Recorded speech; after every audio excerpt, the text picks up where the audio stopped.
Alright Roshan, first of all, well done. Very good body of work. Some really exciting and well presented stuff. Your first mind map, perfect. Stimuli, spot on. Recording, good. Recording, good. Again, very good here. Investigation, spot on. Really nice starting point here, looking at levitation. Continuing here, good. Looking at the work of Kevin Corrado. Some nice responses. Escher, okay. Showing this lighting diagram. All of this is absolutely fine, as are these developments here. Looking at the work of Charles Sheeler, responding to his work. Right, now at this stage here, this is where it gets important, because over here you're kind of experimenting, and then when you get to here, you've done this piece here, but you've created depth, we've created perspective through different ways: focus, scale, and darkness and lightness or exposure. But we don't see it as well because we have too many images on this page. Okay, so what you would be better off doing is to show this, is to make this image bigger, like so. Okay, but also, let's get rid of this, by labeling. So we'd have this out of focus as object is closer to the camera, in focus as this is the focal point, out of focus and darker and smaller because it's further away. And you might even get your shape tools and create some lines, okay, and trying to show the vanishing point over the top and maybe putting an arrow. So you're showing perspective. You need to show the examiner how you can make something look like it's in focus and out of focus, and how you can make it look like it's in further away or closer to us. So even though you've done this piece, this is quite advanced and it shouldn't come here. It should come a little bit later on. Before you even get to this stage, what I would like to see is a page in this area here where you might only have 3 frames, the same picture, one close to us, one in the middle and one further away. So the one that's close to us might be out of focus, the one that's in the middle might be sharp, and the one that's in the background might be out of focus but also darker. So before you get into this curling, cascading down into a center point, which is absolutely brilliant, try and produce some more varieties of this, but in maybe with less pictures. You might start small, getting larger to the front. You might have them stacked on top of each other. You might just have a few going around in a circle. So play with this idea. Again, I want to see more of those, and I want to see you label one of the pictures so you're showing things in focus and out of focus.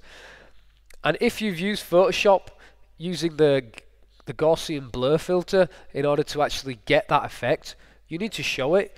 You need to show the screenshot with Gaussian blur and have it labeled, and I used a blur percentage of like 50%. Alright, so try and really show how you made it and comment on it. Comment on perspective. Use words like depth, perspective, focus, exposure, foreground, midground, background. All of these are key words you need to put in. Okay, let's move on. And now you've started kind of planning for your final outcome. And your final outcome, I mean, these are some really nice developments. This worked really well, as did this, and as did this. Now, your final outcome is this or this, but because you've actually put it all on a black background, we really can't tell. So you have to, we have to change the background so it's white, because at the moment everything's being hidden. So I really need you to think about that. Let's go to how do I right click with this? Let's have a look. Maybe this one? No. I'm using someone else's, I'm using a Mac here in the IT suite, so it's slightly different than mine. So here, background, white.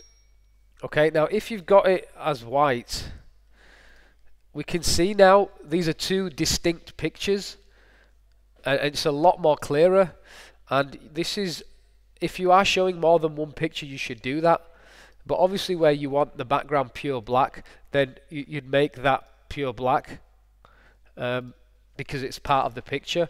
But don't kind of get things squashed up if they are distinct. So you need to use a variety of black and white backgrounds when you're doing this. Let's just put all that back to white. All right, so what I would like to see with your work is I'd like you to, a few annotations.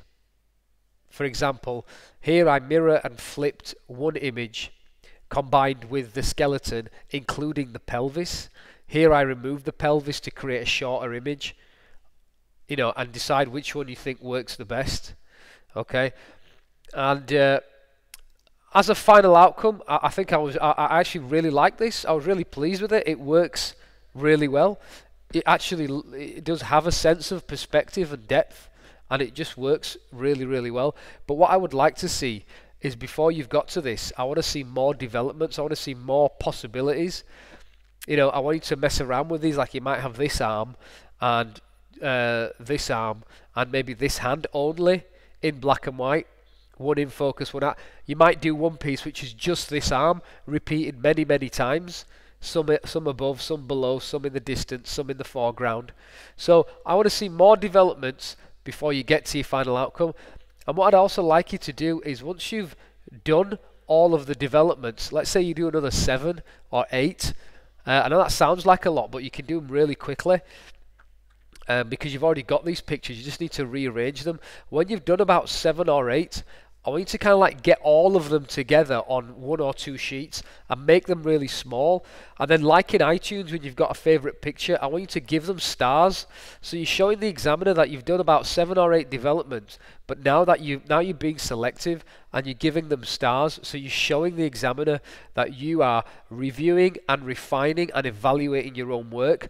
And then the one that you give the most stars to, that's the one that's going to be your final outcome.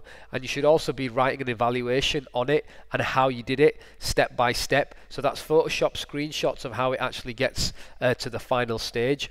I think if you can do that, that's going to give you a really good, solid project.